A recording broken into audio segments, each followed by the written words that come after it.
लेकिन एक सेक्टर है जो लगातार बज़ में रहा, बैंकिंग सेक्टर। नोटबंदी के बाद बहुत ज़्यादा असर देखने को मिला है और इस सेक्टर की बहुत सारी उम्मीदें हैं। इन मुद्दों पर बात करने के मेरे साथ पूजा जुड़ चुकी है। पूजा, बैंकिंग सेक्टर को लेकर कहा जा रहा है कि इस बार कुछ राहत दी जा सकती है, कुछ बड़े फैसले लिए जा सकते हैं, क्या उम्मीद है बैंकिंग सेक्टर को लेकर? जी, कैपिटलाइजेशन की बात तो लगातार हो ही रही है, ज़्यादा से ज़्यादा पूंजी की ज़रूरत है। लेकिन इस बार जब नोटबंदी हुई थी तो उसके बाद काफ़ी सारी लिक्विडिटी आई है बैंकों के पास, तो उसमें बैंक कुछ इनोवेटिव तरीके की बात कर रहे हैं, जैसे कि टैक्स रियायतें दिए जाएं ताकि जो डिपॉजिट के ज़रिए जो भी इनकम आई है उसके ज़रिए कुछ रेवेन्यू बैंकों के पास आ सके, तो इस तरह की बातें की जा रही हैं। इसके अलावा विनिवेश की बात चल रही है। IDBI बैंक में पिछले बजट में भी हमने अनाउंसमेंट सुनी थी कि विनिवेश की बात की जा रही थी, उसको लेकर और क्या घोषणाएं निकल कर आती हैं इस पर भी हमारी नज़र रहेगी। इसके अलावा बीमा कंपनियों की लिस्टिंग की इस बार घोषणा हुई है तो उसके भी टाइमलाइन पर नज़र रहेगी, क्योंकि जिन भी 4 कंपनियों के लिस्टिंग की बात की जा रही है उसमें 2 कंपनी के इस बार लॉस में है, तो सेबी की तरफ से और सरकार की तरफ से लगातार उनको बोला जा रहा है कि अपने फाइनेंशियल्स सुधारिए।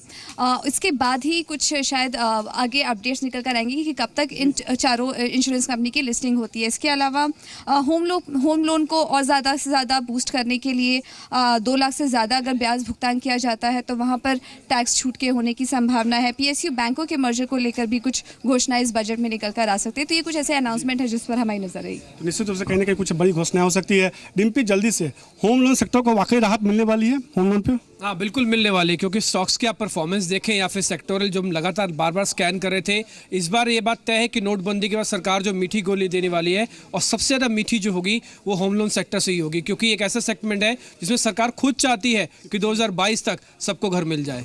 मीठी बोली सुमित, इनकम टैक्स के रूप में मिलेगी? कह सकते हैं मनीष कि जो प्रोवाइड है बेनिफिट है वो शायद प्रोवाइड किया जाए। करीब करीब इंडिविजुअल लिमिट को बढ़ाने की बातचीत हो रही है, ये एक बड़ा रिलीफ हो सकता है और शायद LTCG की जो परिभाषा है वो भी चेंज होते दिखाई पड़ा। तो दोनों ही लिहाज से कह सकते हैं मनीष की बेनिफिट मिल सकता है टैक्स साइड पर एटलीस्ट मिल सकता है। एक सेक्टर जल्दी से संदीप, चूँकि हमारे साथ मैनेजमेंट भी जुड़ रही है, सीमेंट सेक्टर को लेकर क्या उम्मीदें की जा रही है? क्योंकि ये सेक्टर को राहत मिलती है तो कहीं ना कहीं इंफ्रा से लेकर तमाम सेक्टर को भी फायदा होगा। देखिए, डिम्पी ने इंफ्रा की बात करी। इंफ्रा के जितने भी ऐलान होते हैं, चाहे रोड से जुड़े हो, रेलवे से जुड़े हो, ब्रिजेस से, हाईवे से जुड़े हो, उसका सीधा तौर पे जो फायदा है वो दरअसल सीमेंट सेक्टर को देखने को मिलेगा। देखिए, ये सेक्टर भी चाहता है कि सस्ते घरों के लिए जो ज़्यादा आवंटन है वो सरकार करे, लेकिन इंफ्रा के साथ साथ जितनी भी बातें हुई है अभी तक 2 चीज़ें नहीं बात हुई उसकी, वो है स्मार्ट सिटी और साथ ही साथ अमृत योजना। इसके ऊपर भी ये सेक्टर चाहता है कि जो आवंटन है पिछले साल के मुकाबले करीब 20% बढ़े, सस्ती दर पर होम लोन का ऐलान हो, उससे हाउसिंग की डिमांड बढ़ेगी, रियल एस्टेट को फायदा होगा, इस सेक्टर की भी मांग बढ़ेगी। एक्साइज ड्यूटी ये एक फैक्टर है जो कि इस सेक्टर को काफ़ी देर से कर रहा है। 6 से 7% के आसपास की ड्यूटी सरकार करे, क्योंकि कोर इंडस्ट्री पे करीब 6% के आसपास की ड्यूटी लगती है, लेकिन इस सेक्टर पे करीब 12.5% के आसपास की ड्यूटी लगती है, तो उसको कम किया जाए वो भी सेक्टर के लिए पॉजिटिव। तो कहीं ना कहीं कई सारी राहत दी जा सकती है। संदीप, सुमित, डिम्पी, दीपाली, आप लोगों का शुक्रिया। पार्ट 2 हम इस पर बात करेंगे 1 बजे, फिर से वापस से अलग अलग 5 सेक्टर की चर्चा करेंगे। लेकिन हमारे साथ एक मैनेजमेंट जुड़ चुके हैं, बुल स्टार के MD मिस्टर वीर आडवाणी जुड़े हैं। सर शुक्रिया आप बिजनेस को समय देने के लिए। जिस तरह से भी हम बजट पर चर्चा कर रहे थे, नतीजों पर तो चर्चा करेंगे, पहला सवाल बजट को लेकर ही होगा। कंज्यूमर ड्यूरेबल सेक्टर की क्या उम्मीदें हैं बजट को लेकर? तो बजट अभी का कोई इम्पैक्ट नहीं होगा। हमारा इंडस्ट्री ऐसे 20% ग्रोथ हुआ है पिछले साल, ब्लू स्टार का 30% ग्रोथ हुआ है और अभी जनवरी में जो भी शुरू हुआ है हमारा business, it is very strong as of now, so we are not expecting any negative impact on account of the budget. सीधे तौर पे कई सारी उम्मीदें इस सेक्टर को लेकर है मैनेजमेंट की तरफ से। सर, लेकिन इस बार हमने देखा नतीजों में कि प्रॉफिट फर्म पे परफॉर्मेंस बेहतर देखने को मिला, हालांकि इसमें अदर इनकम का भी बड़ा हिस्सा रहा है। ओवरऑल नतीजों में बड़े हाईलाइट्स क्या रहे हैं? तो सेगमेंट 2 में रेवेन्यू ग्रोथ 34% था, प्रॉफिट 10% कम था, मगर वो 10% प्रॉफिट कम थी की वजह है हमारा न्यू वाटर प्योरीफायर बिजनेस, उसमें हमने बहुत ज़्यादा इन्वेस्टमेंट किया है Q3 में। अगर आप रूम एयर कंडीशनर्स को देखते हो, क्योंकि वो सेगमेंट 2 में आता है, उधर रेवेन्यू 47% ग्रो हुआ है and profit has been also growing at the same pace.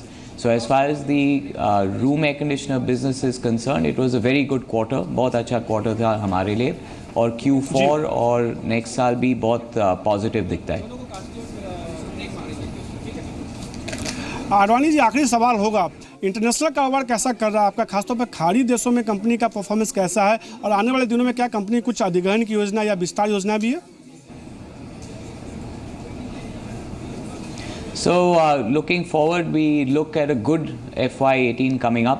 हमारा सेगमेंट 1 में थोड़ा इम्पैक्ट होगा, कमोडिटी प्राइसेस इंक्रीज हो रहे हैं, steel, oil, all of that is going up, so we do have to be a little careful on commodity price increase, but otherwise order inflow and revenue for next year looks positive for the company. सीधे तौर पे अरबाइन साहब ये कहते हुए company का performance आने वाले दिनों बेहतर देखने को मिल सकता है। सर शुक्रिया जी बिजनेस से बात करने के लिए। तो ये अभी आप देख रहे थे जी बिजनेस की खास पेशकश सेक्टर स्कैन, जिसमें हमने 5 सेक्टर की बात की। इसका पार्ट 2 भी आएगा, 1 बजे हम पार्ट 2 लेके आएंगे। लेकिन मेरे साथ डिम्पी जुड़ चुके हैं। चूँकि डिम्पी सीरीज़ लंबी है, जी बिजनेस की प्री बजट की जो सीरीज़ हमने शुरू की है 12 बजे से, वो लंबी चलेगी है। और अगला सीरीज़ जो बताने वाले हैं कि वायदा बाजार में अक्सर डिम्पी या रजत आपको इंट्राडे में हफ्ते के लिहाज से कमाई के मौके बताते हैं, लेकिन इस बार जी बिजनेस ने नई पहल की है, बजट के लिहाज से कमाई के मौके बताएंगे 12:30 बजे। बिल्कुल, बजट के लिहाज से आप तैयार हो जाइए। हमने आपको 17 शेयर बताया थे जिसका रिटर्न 80% आया, और सिर्फ 10 शेयरों ने आपको 80% का रिटर्न दिया।